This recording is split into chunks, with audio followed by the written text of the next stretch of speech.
Mesdames, Messieurs, bonjour. Très heureuse de vous retrouver sur RTI2 pour votre magazine de la mi-journée. On garde le contact. Aujourd'hui, on parlera d'un thème très intéressant, très important, qui, j'en suis sûre, vous fera réagir massivement. Ce sera dans quelques instants. Je vous laisse cogiter un peu et essayer de deviner ce thème. Juste avant, nous avons des invités qui ont des informations, sinon une information très intéressante également pour vous. Et je suis très honorée d'avoir sur ce plateau le grand Georges Otaï Benson. 1m82. Que vous avez découvert en image. Il est accompagné de M. Apata Obodji Joachim. Bonjour messieurs et merci d'être là. Bonjour, merci de nous accueillir. C'est un plaisir. Et vous êtes là pour nous parler d'un jeu, le jeu de Thalès. Alors, le jeu de Thalès, du nom donc de ce grec savant qui est à la fois mathématicien et philosophe. Nous avons tous fait un peu de mathématiques, on parlait donc du théorème de Thalès. Pourquoi Thalès? Parce que nous voulons que les enfants de Côte d'Ivoire et d'Afrique, et peut-être même du monde, deviennent tous des petits savants. C'est un jeu intellectuel qui est fondé donc sur le principe de l'évaluation du potentiel intellectuel des enfants sous la forme de quiz, mais avec en échange une récompense pour celui qui trouve. Donc ça porte sur la culture générale.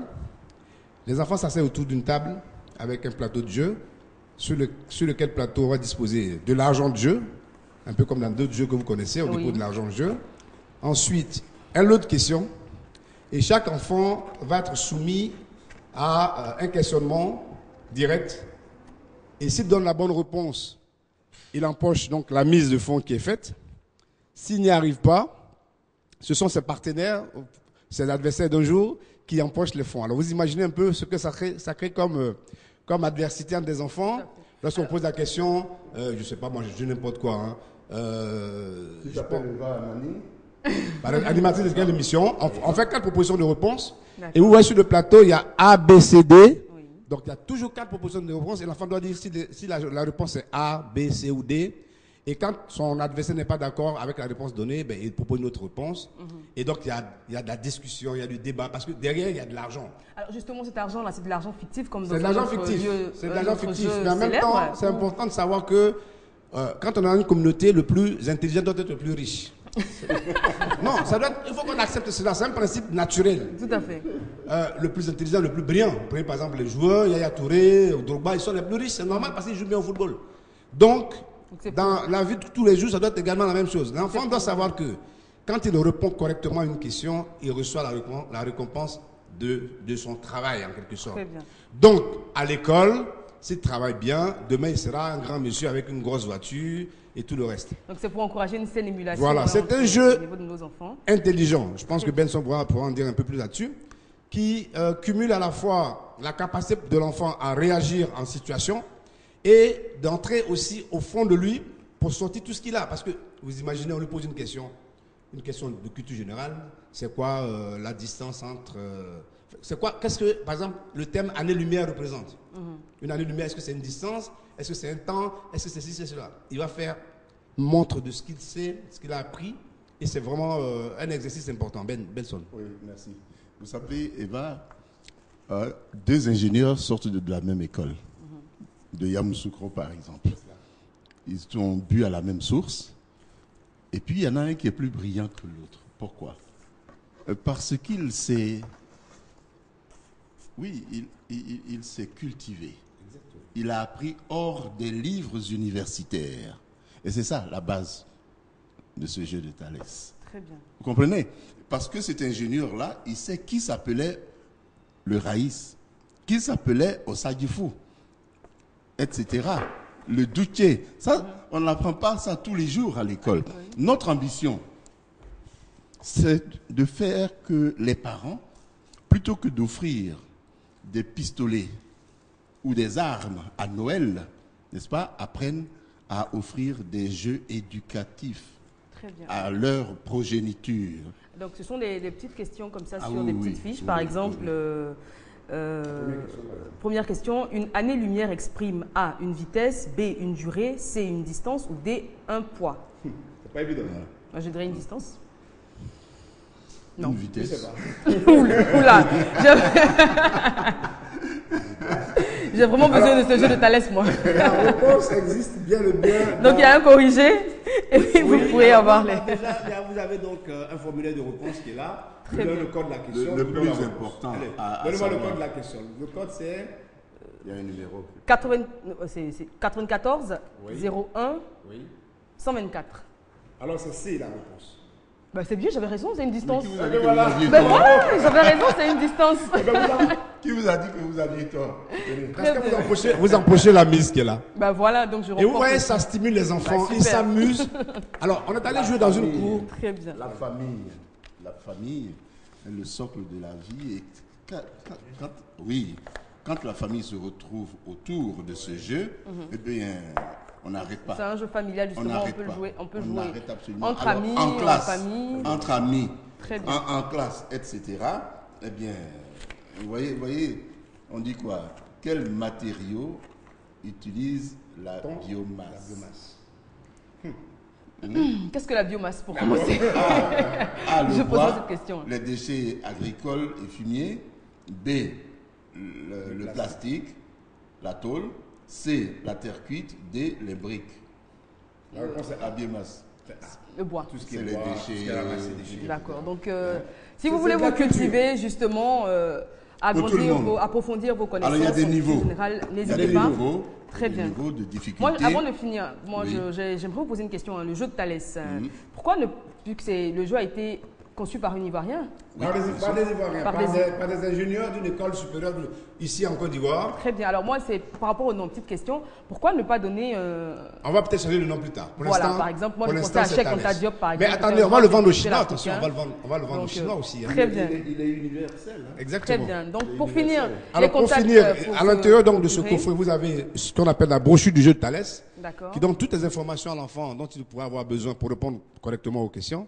Une brochure qui parle de cyclisme, qui parle de football, qui parle de la boxe. Vous savez qu'en boxe, quand on parle de poids welter, vous savez, ça représente quoi? Ben, l'enfant le saura, lui, Ah, avec, d'accord. avec Moi, cette je brochure. saurais parce que j'aurais un exemple. Les écrivains, la littérature, tous les Très chanteurs bien. sont là. Alors, pour Chantal, ce- je vois Chantal Taïba, on va dire quelle année elle est née. La femme Ah le non, on saura. ne dit pas l'âge des femmes. Mais c'est écrit dans Surtout la pas à la brochure, télévision. en fait, Donc, je veux dire. si vous voulez le savoir, achetez le jeu.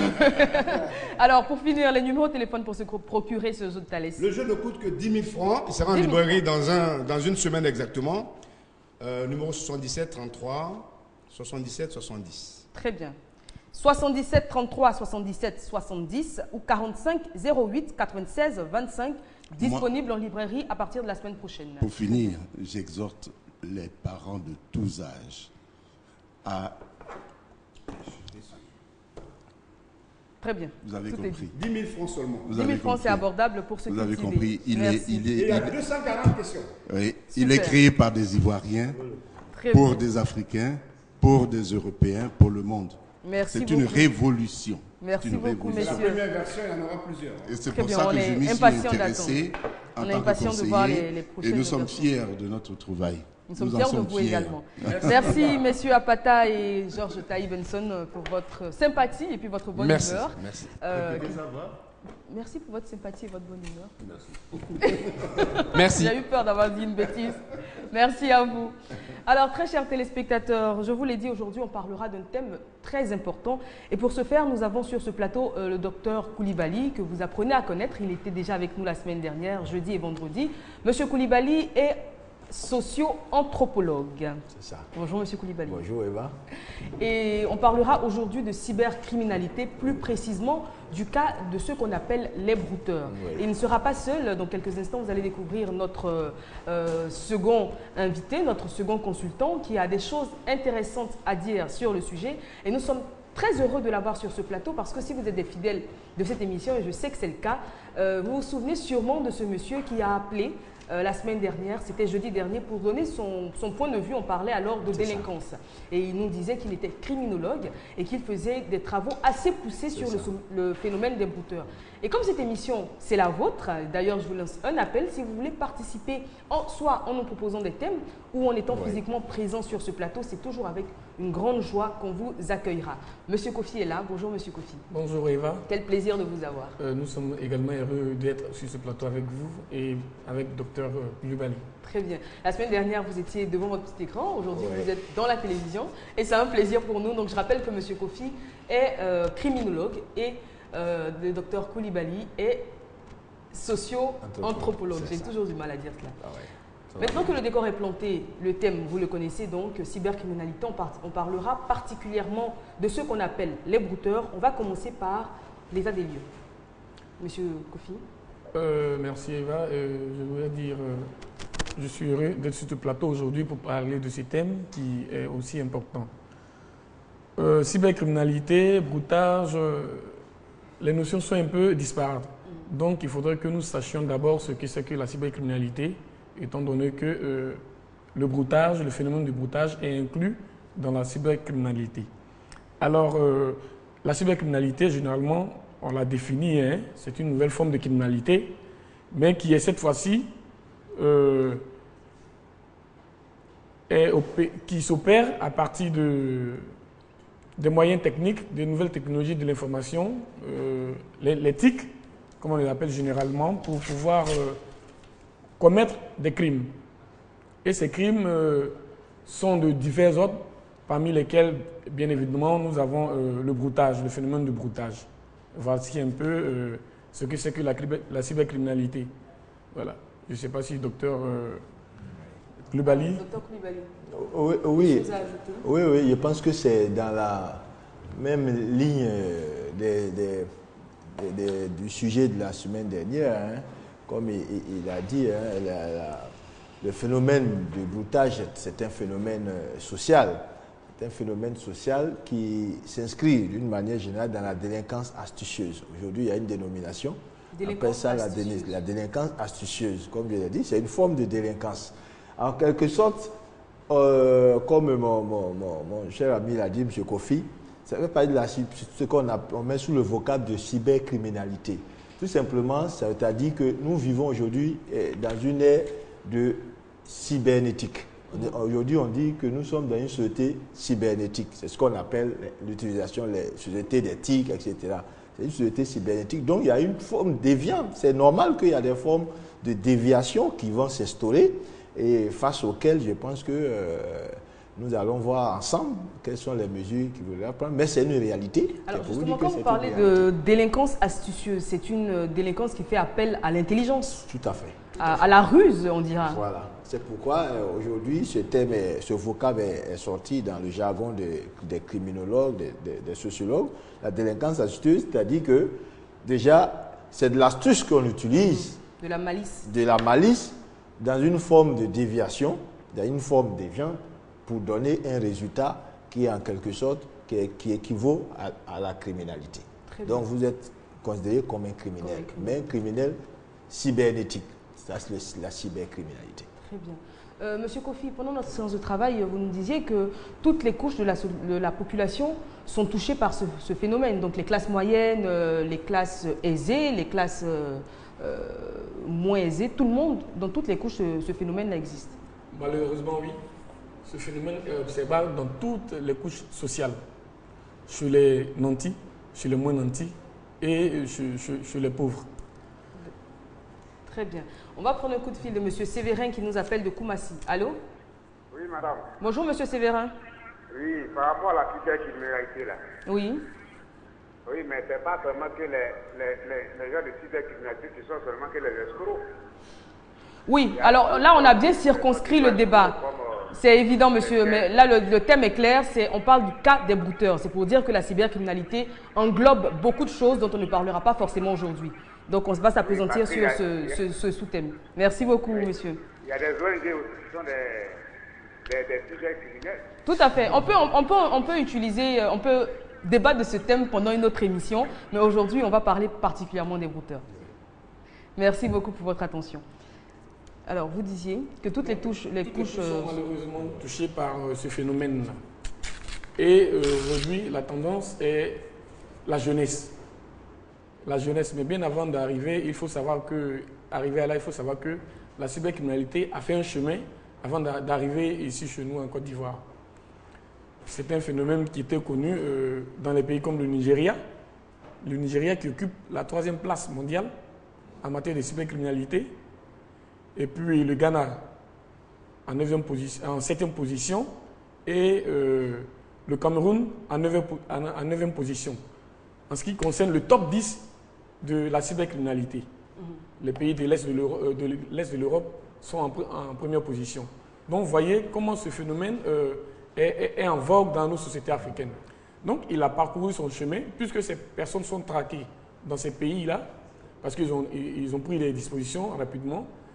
Il fallait donc notamment au Congo, au Cameroun.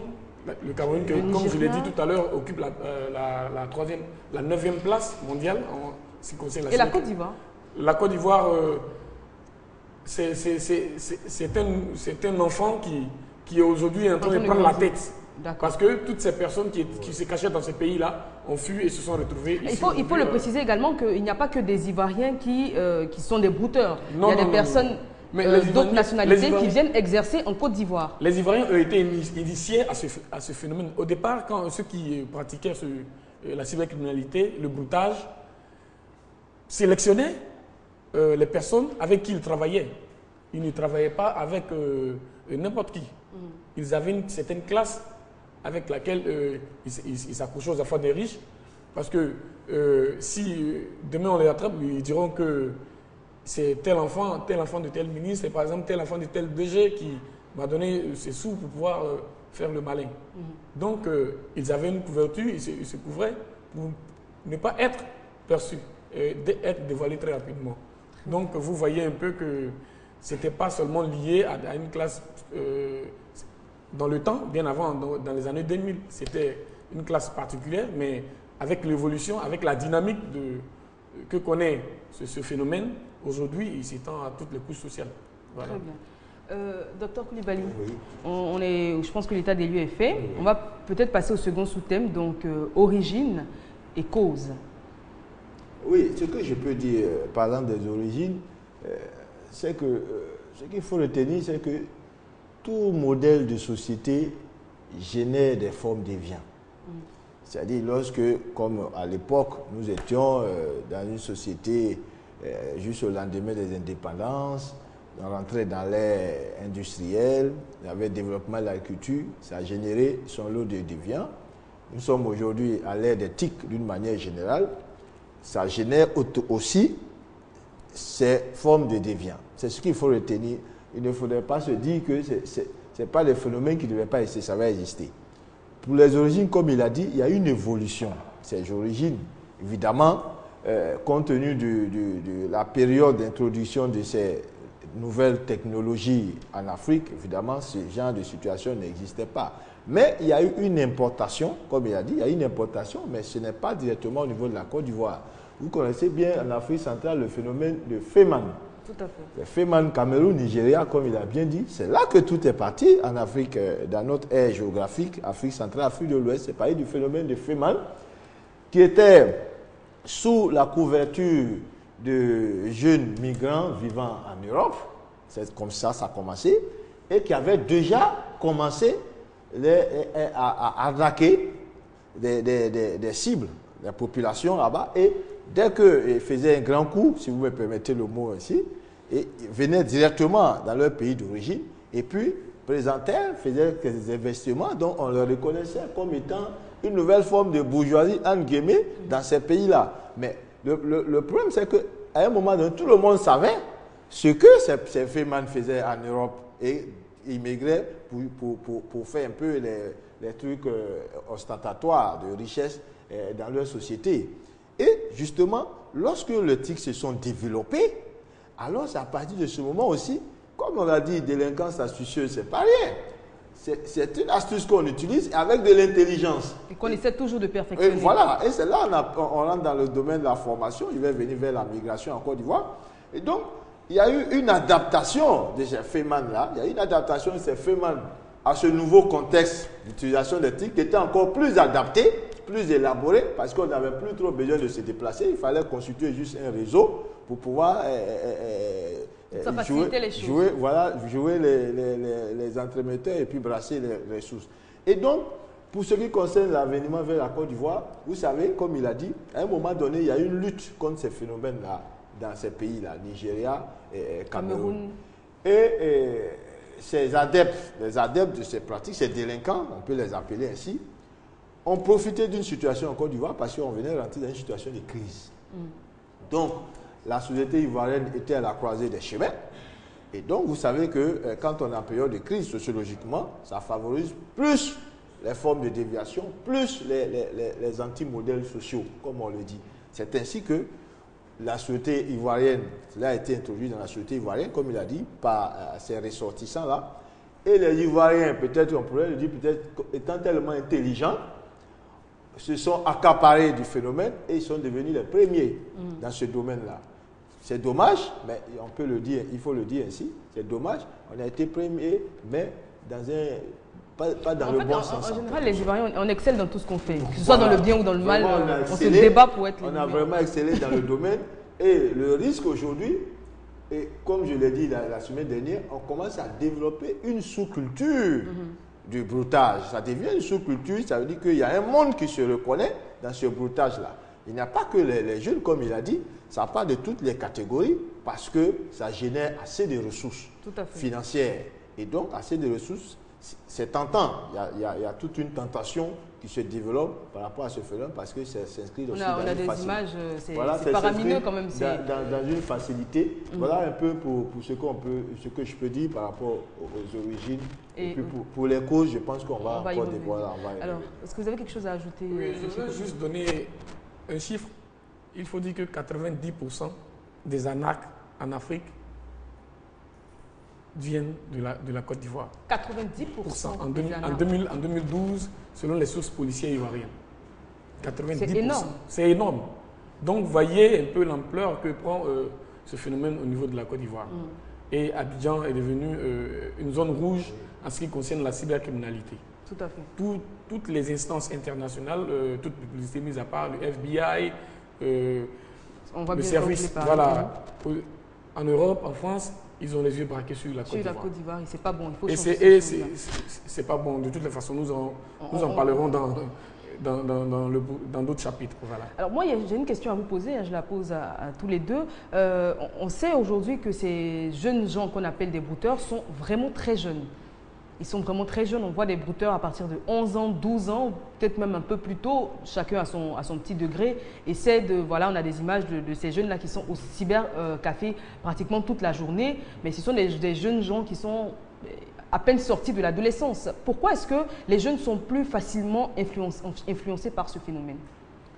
Je dirais qu'il faut dire que la jeunesse est un terrain fertile pour la réception de ce qui est facile. Aujourd'hui, il ne faut pas se leurrer. Toute la société est attrait au matériel et aux finances. Et les jeunes, la plupart en majorité, certains ont fini les études, certains ont le BTS, ils ont fini les études, il n'y a plus d'emploi. Il n'y a plus de référence parce que nos sociétés sont en crise. Il n'y a plus de personnes ressources vers qui se tourner pour modèles pour copier des bons modèles. Alors, et la publicité aidant, tout ça, le jeune, la première source qu'il pense être utile, mais il s'accroche dessus pour se faire des sous, pour satisfaire son besoin immédiat. Parce qu'il faut dire que la jeunesse a des besoins. Il ne faut pas les négliger. Parce que lorsque ces besoins sont négligés, mais le jeune homme, il devient un déviant. Tout à fait. Il va utiliser son intelligence à autre chose. Tout à fait. Or, aujourd'hui, nous savons que les enfants sont hyper intelligents. Et il ne faut pas négliger cela. Ils sont hyper intelligents et donc il faut faire très attention à cette intelligence et la rendre utile. Tout à fait. Voilà. Docteur? Oui, je pense qu'il a dit l'essentiel. Au niveau des repères, je l'ai toujours dit, dans le processus de développement d'un enfant, au niveau de l'éducation, de sa socialisation, il y a les marques, les repères sociaux qui existent. Mais l'idéal dans une société, c'est pourquoi l'éducation existe, c'est que les enfants épousent les modèles qui sont légitimés par la société, donc qui sont acceptés, qui rentrent dans le corps des valeurs au niveau de la société. Mais il se trouve, à un moment donné, pour d'une raison ou d'une autre, qu'un enfant adopte un modèle qui n'est pas forcément le modèle préconisé par la société. Mais toujours est-il que ce modèle demeure pour lui un modèle. Tout à fait. C'est pourquoi la question des repérages est très importante pour ce qui concerne ces formes de délinquance aujourd'hui. C'est pourquoi j'ai parlé de sous-culture. Quand il y a sous-culture, ça veut dire qu'il y a des modèles, il y a une organisation qui est mise en place. Donc quand vous avez parlé des jeunes qu'on voit, mais détrompez-vous souvent, hein, c'est tout un réseau. Hein. C'est vrai, le jeune que nous voyons, qui est à l'image là, qui est juste assis devant son petit écran, l'ordinateur en Côte d'Ivoire, mais vraiment c'est tout un réseau parce qu'il est en mesure de falsifier des documents de notaire pour vendre des plantations, des documents administratifs, des certificats de nationalité et autres. Mais il faut que ce jeune soit quand même introduit dans un réseau et même l'approche souvent, pour ceux qui sont un peu clairvoyants dans ces pays-là, souvent demander à avoir des preuves. Mais souvent là-bas, il y a un qui se présente. Et lui, il n'est pas forcément un jeune. Il se présente comme étant le représentant du jeune qui est ici. Mais pour celui, je prends le cas d'un Français, mais pour le Français, il n'a pas affaire à un jeune de 11 ans. Hein, parce qu'il maquille, c'est ça l'utilisation des tics, l'astuce. Ils maquillent, peut-être ils ont 40 ans, ils ont même 50 ans. Sur les photos qu'ils présentent. Voilà, et souvent, mais ils se présentent comme enfants de ministre, enfants de ceci, cela, ils trafiquent des documents. Et donc, mais comme nous, dans la pratique, nous vivons cette pratique-là, parce que c'est notre société qui est concernée, nous savons quelle est la tranche d'âge, comme l'a dit M. Kofi. Mais pour celui qui est victime, il ne sait pas qu'il a fait à des enfants. Voilà un peu les imbrications, c'est beaucoup complexe ce réseau. Justement, est-ce que c'est ce qu'on appelle brouteurs? Est-ce qu'ils opèrent uniquement envers des Européens, des Américains, ou il arrive également qu'ils anarquent des Ivoiriens ou même des Africains? Les brouteurs n'ont pas de limite. Ils n'ont pas de limite, ça il faut le dire. Il faut dire que ces personnes, c'est un réseau, comme l'a dit le docteur Koulibaly, c'est un réseau. Ils ont la capacité, la possibilité d'opérer sur place, en Europe, aux États-Unis, partout.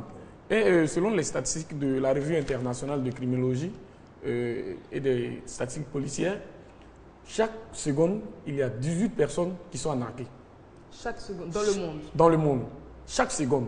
Donc imaginez-vous, en une minute, on est à 1080 personnes. En une heure. Donc, voyez un peu l'ampleur.